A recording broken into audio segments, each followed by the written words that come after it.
But when you understand innovation this way, you start to see that it's analyzing the job, not the customer specifically, that helps you to innovate better. But from a marketer's perspective, there's still a lot of value from our perspective in being more targeted, right? And choosing a particular type of customer, because it's going to allow you to shape all of your messaging. It's going to allow you to figure out what media you might want to invest in and which ones you won't. So from a marketing perspective, there's still a lot of value in being hyper-targeted on specific customer personas, you might say. But it's not because they are 34 and live in Miami and drive a moped that they're your customer. That's typically the stuff you'd see in a persona. It's because they have a specific job to do and they have a particular context in which your solution is the best. And that's why they're the best customer, not because of all this demographic or if you sell to businesses, firmographic stuff. Welcome to the Unlearn podcast, where host Barry O'Reilly seeks to synthesize the superpowers of extraordinary individuals to think big, start small, and learn fast. Here's your host, Barry O'Reilly. Welcome to the Unlearn podcast. On this show, I'm delighted to be joined by Katelyn Bourgoin, a marketer by trade, four-time founder, but one of my favorite people to follow in the world of marketing and growth. So do you know exactly which customers to target? What fuels your buying decisions? If not, growth will always feel hard. Her speciality is helping teams figure out what triggers customers to buy so they can make smarter marketing decisions. She helps teams focus on what matters, yet often help them understand what they neglect, deeply understanding customers' needs. So in this show, we dive into fascinations around jobs to be done, switch interviews, and stories of where she's found breakthroughs where others have struggled. But before we get started, let's figure out how it all got started for her. I've been running a branding agency for several years, and I launched a restaurant consulting business. So we did the branding, and then we brought in these other consultants to do the restaurant, chefs, sommeliers, interior designers, that sort of thing. So that company got acquired, and I was trying to figure out, what do I want to do? I'm running an agency now. I'm exchanging dollars, hours for dollars. I don't know that that's the model I want to stick with. And I looked at maybe doing something similar to what I'm doing today in the training world. And I was like, it seems like it's getting kind of noisy over there. Now, keep in mind, this is like 2013. So I was completely foolish. It was not at all that busy yet. I mean, it's busier now, but there's still tons of opportunity for folks. So I was like, you know what? Maybe I should start a tech company. How hard could that be?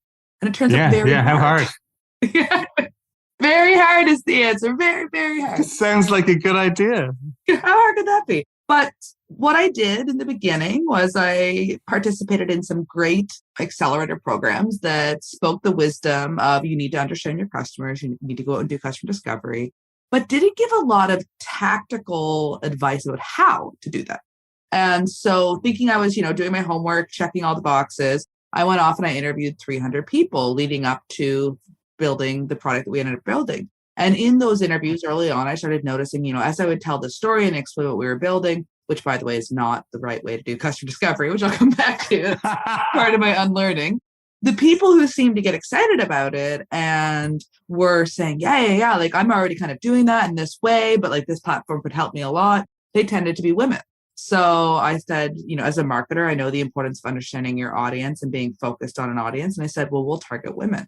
And so 300 interviews, feeling extremely confident that we know exactly what to build and go off, spend months, hire developers, paying out of my own pocket, building this thing and get it to market. Lots of enthusiasm, but the product was crappy. Again, like I'm a marketer, not a software developer. Yeah. So there was lots, and I was hiring junior talent who, to their credit, were working extremely hard. But, this was their first gig out of college. So big thing to put on their shoulders. Fast forward, get some early users, get our kind of lead investor to commit. They put down a little bit of money on the assumption that we're going to raise a bunch more to match what they're putting in. And we don't. And, we ended up pivoting the product twice. Still, I kind of lose faith in this idea that customer discovery is useful. Because, I did the 300 interviews and we built the wrong thing. And then we ended up pivoting to this next thing. And again, it wasn't the right thing. And we're trying to listen to our customers. But what we're hearing and how we're asking, which is, again, is the main problem, is not leading us to the results. And so after that, I ended up having to close down that company. And in doing that, had to tell, a lot of our investors, many of whom had been in our family and friends round, your money's friends, gone. Yeah. Heartbreaking, really hard. They were amazing.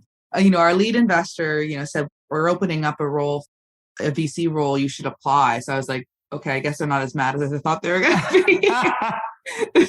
Great. This is good. Yeah. But they ended up hiring somebody else because they were moving really heavily into oceans, and I have no oceans experience.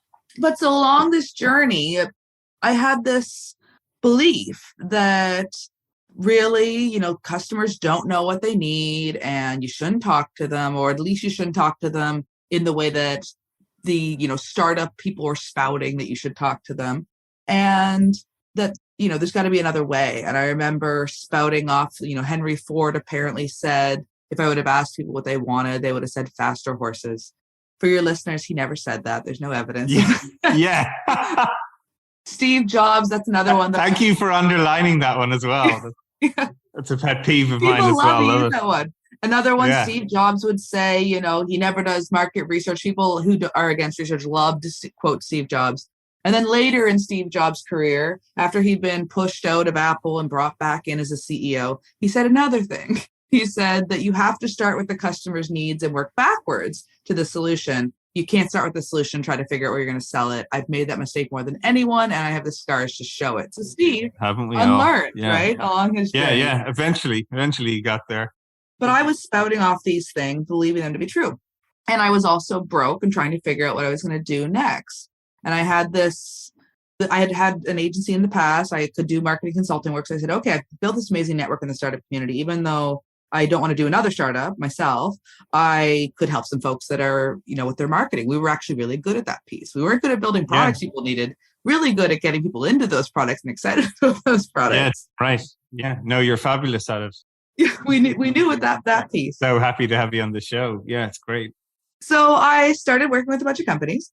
And I would sit down, with the founders at the boardroom table, get the team around, and I'd ask them to tell me about their customers. And it's really eye-opening to me that a lot of them just didn't understand who their customers were. Like I'd get answers like, we go after companies that sell on the internet with anywhere between 10 and 500 employees.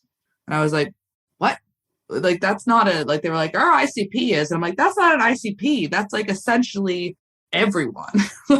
You're not selling to dog walkers and landscapers, but you're selling to every B2B company that sells stuff on the internet between 10 and 500 they're employees. on the internet. They're our customer. Pretty big audience. And so, and others, I would sit down and they'd say, you know what, we really don't know. We've got these 6 different segments that we think we might go after, and we're kind of working on all of them. And oftentimes brilliant teams, right? Brilliant founders, engineers, people who had worked at Tesla or Boeing and now are going off and building awesome solutions. And some of them had very early success with their companies out of the gate. They had, their logo strip on their website looked really good. Their companies were Microsoft and IBM. But at the end of the day, they still hadn't figured out who the real customer was. And so that led me to say, okay, there's a problem here. And it's a problem that I would like to work on. And, I can help people to better understand their customers. And so this led me on the journey to saying, well, how do I do that? Because customer discovery didn't work for us. Most of these companies have done it and it hasn't worked for them. And obviously there's a missing link. That's when I discovered jobs to be done. So your listeners might have heard of this before, but for me, it was an affirmation that I'd never heard of. So I'll talk about it a little. No, I actually am really excited to hear you talk about this. And please share it as if someone has never heard of this before, because believe me, many people haven't. But it's always fascinating to me to hear everyone's spin on something you think you know or you've heard before. And especially applying this in a marketing context, right? Like maybe product management, people might have heard of it. Yeah, no, so let's dive in. Tell us, from the beginning, jobs to be done. What is it and how did you find it? What stone did you trip over and land on it? And how did you start using it as a tool? I think that when I first heard about it, It was in a webinar that the folks from Forget the Funnel were doing. So I was already really interested in customer discovery there's got to be a way to do this better, because I know that there's companies that are using this that are having really great results. Obviously, what I'm reading and the way that I'm doing it and the way that I was taught isn't working. And so I was watching something that they'd put together. They've now since become friends. Claire and G are the founders of that. They've been running it. I mean, it's more than 5 years now, because I've been doing what I've been doing for 5 years. But I saw, and Claire mentioned it, and I said, that sounds interesting. Then I went off and went down what I call the jobs to be done rabbit hole, and it is deep and windy and weird. Yes, There's Yeah. a number of different folks that have kind of popped up as thought leaders in that space, and they have slightly different takes on the best way to do it. And some are very collaborative and think, we're building this together. Others are very protective and say, this is mine, and if you use any of my stuff, I'll sue you. Yeah, exactly. They've all gone about it in a slightly different way. So I started reading all of their stuff and seeing there was so much to learn from all of them. They were all doing things in a way that was incredibly interesting. But at the core concept was the same. And the concept is essentially that people don't buy products and services all willy-nilly, right? We don't just wake up one day and walk out and say, I think I'm going to buy water bottles today. We actually have a job that we're trying to get done. And you can almost think of it as though we hire products to help us get the job done. And if those products fulfill our needs and our circumstances, which is the important part, because everyone's context might be different. But if in our context, that product helps us to make progress, it helps us to get our job done, it helps us to move closer to where we want to be, to who we want to become, then we will continue to use it. If it's a monthly subscription, we'll buy it over and over. If it's a product in the store, we'll pick it up next time we're there. If it's something that you only use once, then you're done, we'll tell people it was good. And so that's kind of the concept. But then here's the important part. If it stops working, or if it doesn't work in the first place, or our context changes, or suddenly something else comes along before our context is better, then we'll fire that solution and we'll look for something new to hire. And when you understand innovation in this way, and from a marketer's perspective, there's a tool that comes from the jobs to be done world that is incredibly powerful. But when you understand innovation this way, you start to see that it's analyzing the job, not the customer specifically, that helps you to innovate better.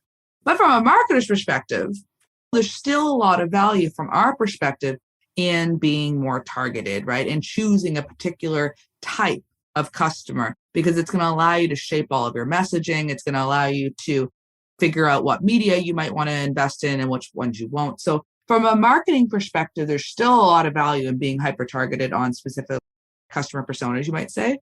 But it's not because they are 34 and live in Miami and drive a moped that they're your customer. That's typically the stuff you'd see in a persona. It's because they have a specific job to do, and they have a particular context in which your solution is the best.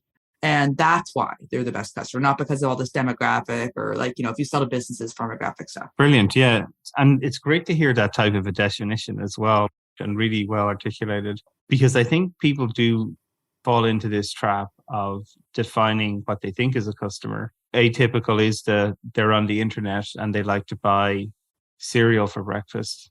We're going to be the people that do that, but they miss the point of the job. Are people hungry in the morning? And that's just a convenient thing to buy. And I think it's really fascinating to help people get down to that level of thinking about what's the problem that people are facing here. What's their need? To your point about Steve Jobs, what's the need, and work backwards from that, rather than trying to define an archetype character and then force a solution upon them that you think that they might like, because invariably most people seem to create personas of themselves. So they could just build products that they want so most of the time. As innovators, we create solutions because we had a problem.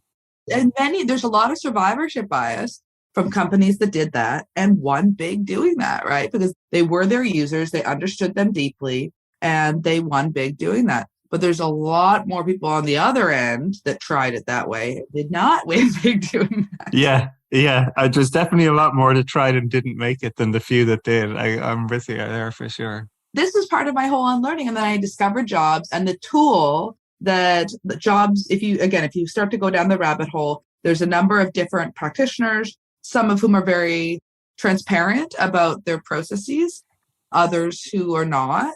And so there's kind of feel like you're almost putting together a bit of a puzzle, trying to figure out how these folks are approaching it and what you can take for your use case.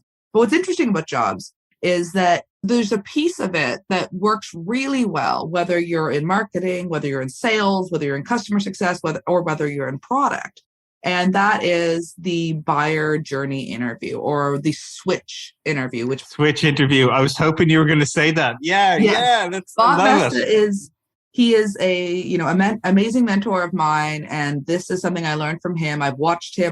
I've been fortunate enough to get to co-interview somebody with him and watch the master at work, like in the moment. And it's just incredible. But what Bob created, to give a little bit of history on Bob. So Bob is a brilliant man who also happens to be dyslexic. And so writing and reading has never been his strength. Yet he's an incredible product designer, and he worked with Ford and Snickers and all these other companies in his career. And so at one point he was working with a condo development company that was building condos, and they were having a hard time selling them. And he was trying to figure out, well, how can we sell more of these things? There was a recession, I think, going on at the time, but people were still buying, and they weren't buying their condos. So like, what can we do here? So what he did was he went out and he started interviewing people who had bought their condos. And because of his style and his approach, he said, well, I don't want to take down a bunch of mad notes here. Why don't we draw it out? Tell me your story, but let's actually plot it on a timeline. So what was going on when you first started thinking that maybe a move would be in your future? And let's kind of start there and go all the way to now you're moved in, you're you're fully unpacked, you're living here. Let's kind of fill that timeline in. And so he would draw, and because that for him visually was a much easier way to record what he was hearing. And he unlocked this brilliant discovery, which is that most of us, when we were interviewing customers, were going about it all wrong. What we were doing is we were talking to the customer about a specific problem that they had that related to the space that we're in, and getting them to describe the problem. And sometimes not even doing that. Sometimes just showing them our thing. Yeah. Saying, would you buy this? How much would you pay for it? Exactly. Would you pay $9.99? $9.95? Yeah. Really? Okay, yeah. Great, because that's what it is. Yeah. Brilliant. Well, this is the problem, is that people are incredibly bad at predicting the future, but they're much better at telling us about the past. And if you're talking to people who have actually made a switch, as opposed to people who fit some kind of predefined ICP that you've made up in your head, ideal customer profile for anybody who's that language is new to, then you are actually talking to people who have the energy to potentially be customers of yours, right? Or who are customers of yours if you're interviewing your own customers. And what you're learning is so much more useful, because you're learning about everything that's happening in their life long before you can start tracking them as a lead that came into your marketing funnel, your sales funnel. And so you're learning about all the trigger events that are happening in their life, and kind of what happens that moves them from saying, okay, I have awareness that I might need to make a shift, through to, okay, now I'm actively looking for something, through to, okay, now I've found a few solutions, I've narrowed it down to a couple choices, and I'm trying to make trade-offs, decide which is better. And then through to, okay, I bought the thing, I'm using the thing, or I've I've consumed it, and what was my experience, right? And that part of the customer interview, that is full of meat, that is incredibly valuable from a marketing perspective. And product, I think, from everywhere. Oh, it's just so valuable. And so for me, Jobs to be Done is all about understanding customers and understanding what triggers them to begin that buying journey, what job they're trying to get done, what are their pains with other solutions, ones that they either considered, tried, bought, were using before that weren't working. And then what are their selfish desires, right? Because whether you're selling to people in a B2B context or B2C, they're buying stuff because they think it's going to make their life better. It's going to get their boss off their back, or it's going to satisfy the wife, or it's going to, whatever the thing might be. And so you need to know that piece too if you want to sell it effectively. So for me, I can learn so much by collecting those 4 pieces of information. And then I can turn that into ideas and campaign ideas that are extremely targeted. So I created, from the work that I've building on top of the amazing work done by the Jobs to be Done community, I created the trigger technique, which is essentially a process to go off and extract this information and then to turn it into smart campaigns that aren't just thinking, our competitor's doing this thing over here, maybe we should do that, which is the way that a lot of marketing is sadly run these days. Right on. Yeah, no, it's I really enjoy that you're bringing this up. My first exposure to it was I was trying to do a rebrand for my business, and I hired people who knew me really well One guy was James Bates. He wrote a great book, Undercover UX. He's a UX designer. And that's when he first introduced me to this idea of the switch interview. It literally blew my mind. I watched him interview people who'd worked with me to try and understand what was the experience they went through before they even ever found me, wanted to work with me, anything, right? And I would sit back and watch the interviews he did and like literally like be writing like paper full of notes, just like, oh my God, I never thought of it that way. Oh my God, how silly. How could I? It's just so fascinating. It's just like this whole well. On the back of that, I'm also dyslexic too as well. So writing stuff down is like a disaster for me. It's why I like post-it notes and like design thinking, because it's all drawing and pictures and conversation and collaboration, right? I'm in my sweet space there. When I to sit down and like type 10,000 words and explain what the hell I'm doing, forget it. It could take me like 3 weeks to get that done. Give me a post-it note and I'll draw you an infographic and have a chat all day. All of these techniques really were a huge breakthrough for me personally about understanding myself, what I liked to do, what I wanted to do, how I could talk to people about the things I like to do in a way that resonated with problems that they had or things that they were interested in solving. And really the culmination of that was creating a whole new brand for the advisory business that I had. Unbelievable. So many people would start reaching out to me going like, as if they already knew me. Yes. It was a filtering, it's a filtering mechanism. So the people who like were on my vibe or similar vibe would be like, they just show up to say, hey, I like the things you say. That's what I think too. And you're like, do you want to do some work together? You're like, sure, let's go. And then all the people that were hard work for me to work with or pain in the ass or were just like the wrong customers who had the different expectations of what it took to build products. And there was a misalignment between expectations. And like, here's the other thing that, like, to your point, another piece that came out of the jobs we done that was just like mind blowing for me is thinking about your competitive set. So is this something that we should talk about a bit as well? You just keep talking. Honestly, it's all good. This is great stuff. It's really fascinating, especially for listeners to hear it both from a product perspective and a marketing perspective. I just think it's fascinating. So yeah, please tell us more. To your point, the ones that might have been a bad fit, chances are they were comparing you to a different thing in their head, right? They were thinking about, rather than hiring you, maybe they were going to be hiring somebody who would just build what they told them to build, right? As opposed to help them figure out if they were actually building the right thing. And that would have been a lot cheaper. Maybe they buy somebody overseas and hire them. And so like their competitive set, it could have been this totally different thing. And so this is a big thing that came out of jobs that was mind changing for me as well. So once you kind of like define like at a high level what the job is. So let's say your job is, you want to get to work on time. That competitive set is massive depending on the context of your situation. We'll narrow it down. Let's say that kind of like you are a knowledge worker like us living in a city and you're far enough away from the city that walking isn't an option, right? So now we have narrowed it down a little bit. You're busy. You've got enough money that you can kind of afford to have your own vehicle should you want to. It's not cost prohibitive. So now you're looking at your competitive set. Let's look at a time span of 150 years. Same story, right? So in the 150 years ago, they could have hired a horse and carriage to get them to work, right? Maybe you're a banker. You need to get to work. And then the early automobiles came along. Well, you can afford the first early automobile. Like now you're taking that to work. And then like the modern vehicle, your typical Toyota sedan, right? Like, now you're taking that to work. And it's like, okay, well, now there's more innovation happening in the space and Teslas are on the market and you believe in conserving the planet and the energy. So you're going to use a Tesla, an electric vehicle. Well, guess what? In the last 2 years, you probably fired all of those. And now you probably get to work by logging on to Zoom. Walking from the kitchen coffee machine to the living room. Right? And so when you understand your competitive set, if you're car automakers right now, you're probably, if you realize that Zoom is a competitor for you, you should be a little nervous. The need to own a vehicle for the convenience of being able to get to work, which is why most people own vehicles. They need it for working purposes. Because for your leisure vehicle, most people don't use it all that much. A vehicle sits in a driveway, especially today, almost all of the time. Here's my stat that blows people's mind. I've never owned a car.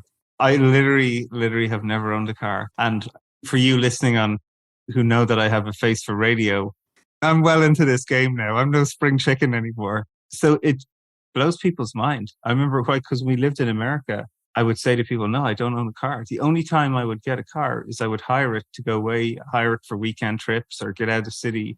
Rest of the time, I didn't need it. And it Right. blew people's mind. Yeah, totally. Yeah. And so this idea of understanding the competitive set and to come back to your story of when the clients that started kind of like gravitating toward you that were always the best fit.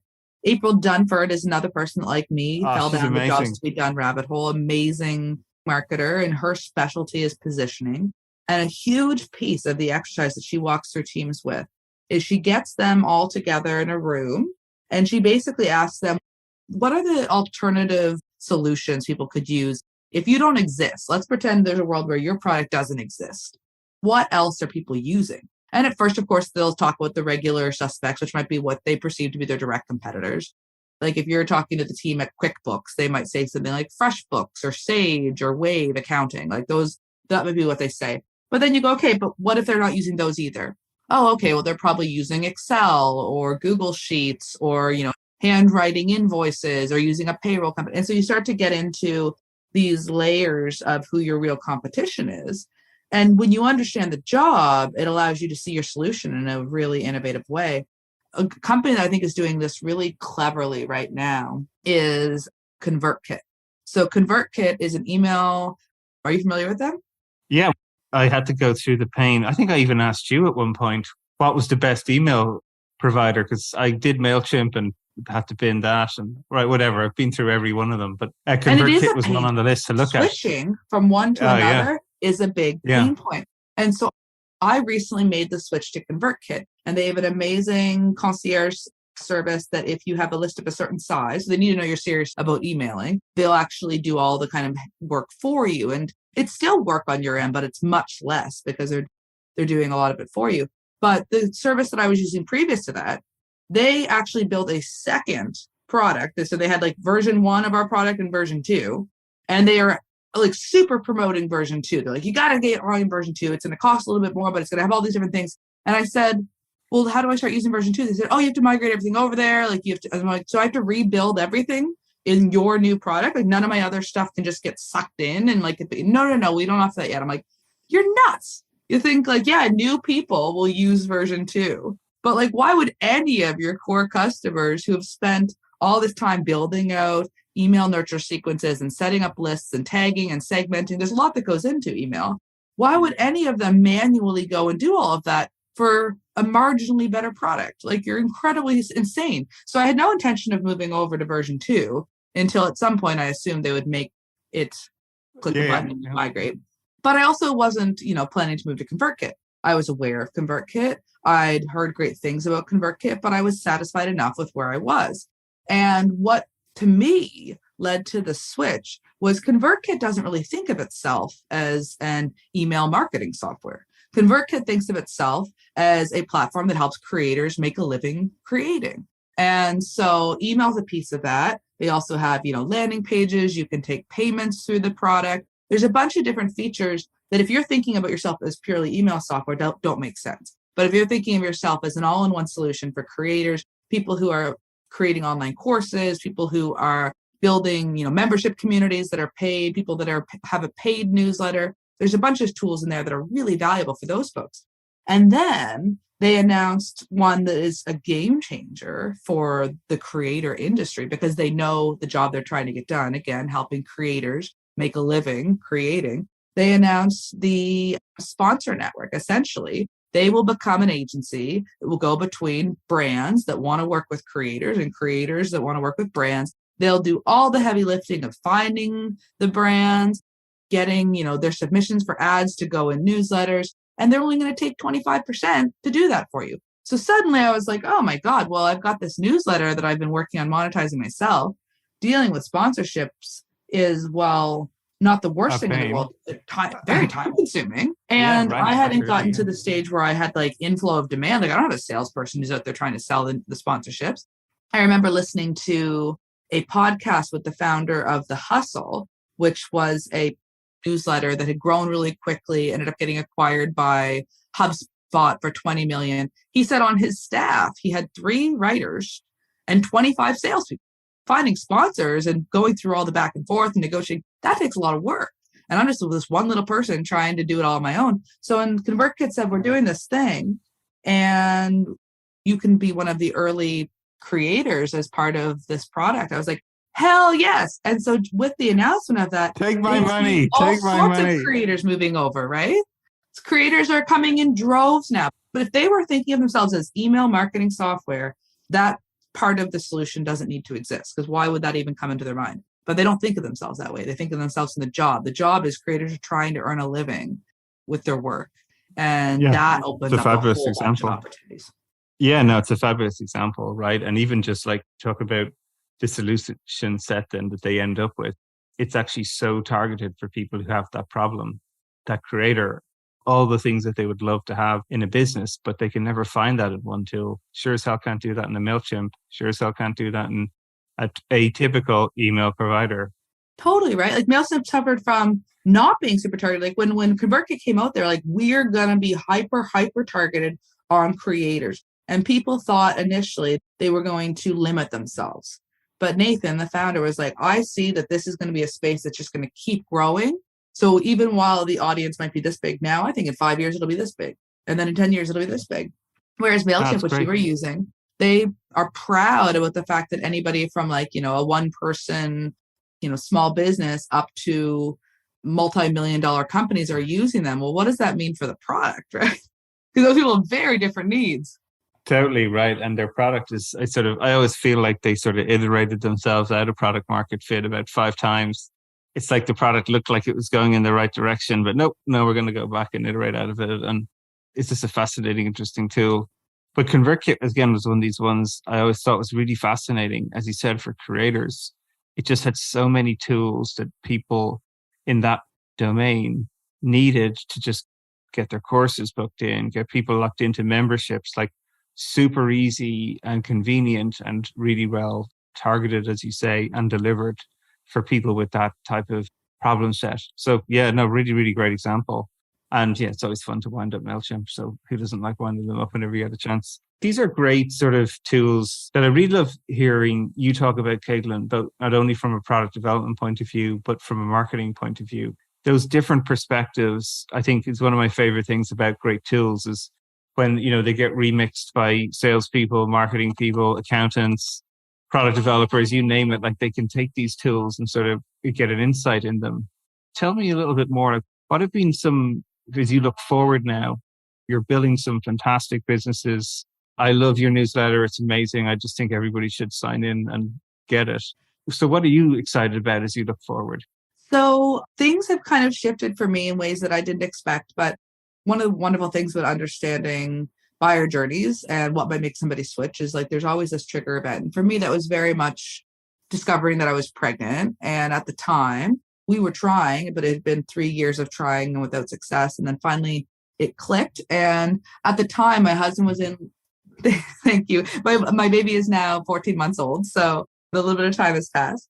But at the time where we discovered it, my husband had been, 3 months into launching a new company, and a new company that was an enormous amount of work. It is an enormous amount of work. The model that we had designed, which we thought would be really neat. I won't get into that whole backstory, but like at the time it was during the pandemic, his culinary background, he had been working offshore as a safety officer, but like he obviously nobody was flying. So he's like, now what do I do? Like, I can't work as a safety officer offshore. I can't open a restaurant. This is the worst time to open a restaurant. What can we do? And so that led us to this idea and this model. But it became really clear that that model wasn't working, and that if we wanted it to work, it would only work at scale. And it was like, if this is the company that we want to do, and scaling it requires figuring out either massive amounts of VC or building out incredibly important kind of like access to farmer networks like this, and still the margins on the product were really bad, right? It was like, it's a lot of work. The margins are really bad. So it was like, I could kind of foresee, I was like, this isn't going to work. I've been through my startup pain already. I'd watched lots of people persist for too long on the wrong idea. Arm. Yeah, exactly. I knew the pain. And so I was like, I was very early being like, this isn't going to work. And I was also pregnant and it's not going to work. And we need to figure out something in the next 9 months because like, I'm still running my business while trying to help you run this one that just isn't going to work. But my husband had not been through the same startup pain that I had. And he was like, no, we just need to keep working at it. Because that's like the entrepreneurial mindset is like, nothing works in the beginning. You're usually 2-3 years into it. It's like, no. This is one of the ones that just isn't going to work. but I'm going to give you the 3 years back. All right. I'm going to save you the time. Let's get out of this sooner than later. So from that, 9 months of pregnancy to 14 months later, what I've discovered, and 2 unexpected spinal surgeries for my husband, what I've discovered is that I really want to build a business that is, I guess, as scalable. I want to build a low people or no people business that doesn't require a lot of my time. And that's a pretty dream scenario. But I also worked backwards from that, like, how do I actually get there?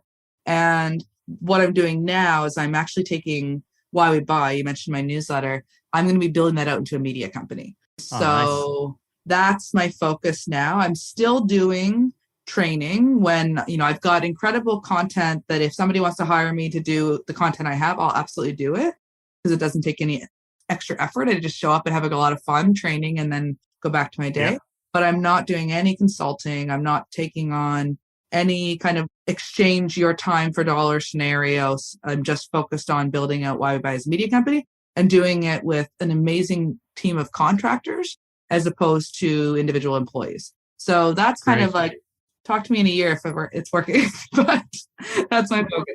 They're such great businesses. Before I started Nobody Studios, I've spent 6 years, and even now I don't even have to. I have a team that have run the whole thing because it's built up over time, and everyone was an independent contractor. Actually, most of them still are. Like, I'm the only employee of my company, but they're just like the boundary of, I don't know what is a company anymore. I think it's radically shifted because these people, I love them like family, and they're amazing, and they're doing great stuff.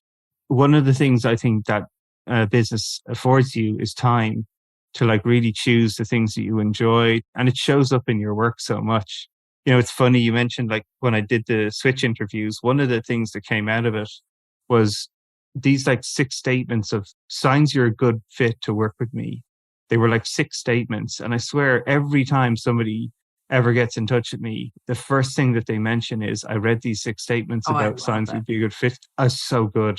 And that all came out of a Switch interview because it becomes a calling card. So you're using less energy and you're getting more energy from whatever engagement transaction you have doing that work, because you're with people that are energized the same way you are, that care about the same things you are, that don't want to spend time on BS, like telling you what they want to build rather than learning what needs to be built. You're just with people who have your flow. And that is such an energizing place to be, because you keep building businesses like that. Like, you jump out of bed every day looking forward to spend time with people that think like that want to work like that. And there is no pushing sort of boulders uphill. Like, it's hard at times, but you feel like there's a natural momentum to things. And I'm excited to see what you do. Like I've always said, I'm a huge fan of your work. I find it fabulous, really funny, really on point. And, I just think you show up in your work as meeting you in person. And it's hard for people to do that, right? It's hard for people to find that voice and just be themselves. And you do it really well. So yeah, I'm excited to see what you do in that space, and turning it into sort of a brand in itself is going to be fascinating. And what's been the hardest part so far then? It's always fun to know, like, what surprised you as you've gone on that journey so far? That's a good question. I would say, I kind of lucked my way into the way that I did sponsorships initially. So I had no concept that this could be a money-making asset, right? I was using it as a way to connect with people who could potentially be future customers for my business customer camp. Maybe they hire us to do training. Maybe they buy some of our on-demand products and they DIY their own research. That was my vision. And this was just that, right? And it was just a marketing tool for the company. And then a couple people started reaching out and saying, we wanted to sponsor the newsletter. And I thought, I didn't even inquire as to what they might pay, because I just thought for, $150, $200 to pop an ad in there. I respect my audience too much for that. It's too much back and forth for me. I just don't want to do it. And then a friend of mine who we were working on, a collaboration, but eventually both of us decided we had way too much going on to move forward with that collaboration.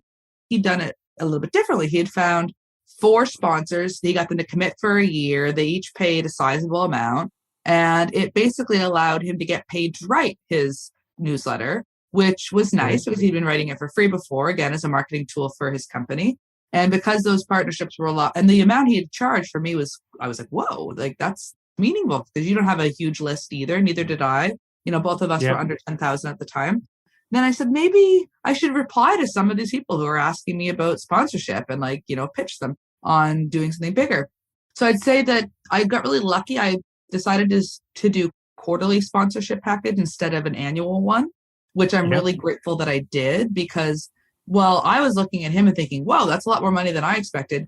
He was way undercharging. I was like, this is for everything he was delivering because it was more than just here's, a line in our email. He was doing all of this other stuff with them, right? And he was like putting together guides and they were doing branded webinars together and all of these other stuff. And so when you realized all the time that went into actually delivering on those deliverables for him, it was an enormous amount of time. And so it was almost like he was like an agency doing work for them. And then they also got access to his email list. And so I was glad that I only did the 3 months with most of my sponsors because I did the same. And I was grateful for the amount that I got in sponsorship, but I executed a lot of work for them. And it wasn't just like, let's just drop this in our newsletter and go on. There was a lot of projects that were ongoing that I'd committed to. So I'd say the biggest part was learning how to navigate the sponsorships and what is a brand collaboration versus a straight up, let's put a snippet of copy in the newsletter and that's what you're getting. And of course, the value of those are very different. One is you write the copy, we drop it in the newsletter. The other is we work together strategically, come up with a concept, like execute it together, multi-channel thing. That's a different thing. And so I'd say the hardest part for me has been navigating and figuring out those sponsorships. I'd say I got really lucky in the way that I went about it. And now looking forward, I'm being invited to be part of the ConvertKit sponsor network will hopefully take a lot of that headache off of me so that I can focus on just creating great work and actually building out some new assets that I think are going to be really great for our audience. So that's been the hardest part. And the sponsor network makes a world of difference. Right on. Well, listen, Katelyn, it's been absolutely amazing to speak to you today. Love to dive in and drive to be done, switch interviews, problem sets, solution sets, figuring out how to do sponsorship and newsletters and really diving in. It's great to see. We really went over the gamut, didn't we? Totally, right? But you're living it. And that's what I really enjoy about people who are really living the ideas that they share with the world and they apply them to their own businesses. So yeah, as I say, huge fan, keep hustling. Thank you very much for being on the show. And I'm excited to see where your next endeavor goes. Thank you so much for having me on the show, Barry. Hey everyone. I hope you enjoyed that show, but I'm even more delighted to share the exciting news. I've recently co-founded a new venture studio named Nobody Studios. Now, Venture Studio is a vehicle for the rapid creation of new companies, from ideation to acceleration and growth. And our purpose at Nobody Studios will be to de-risk pre-seed stage business ideas. We'll do this by minimizing the time, speed, and capital involved in validating truly repeatable and scalable business models before any significant venture investment. We've an audacious goal to start 100 compelling companies over the next 5 years, and who knows how many beyond that. So if you're interested in radically changing the way work is done, how products are created, companies built and funded, even democratizing the wealth creation and how returns are distributed, this could be the business for you. We're looking for talent, capital, and influence.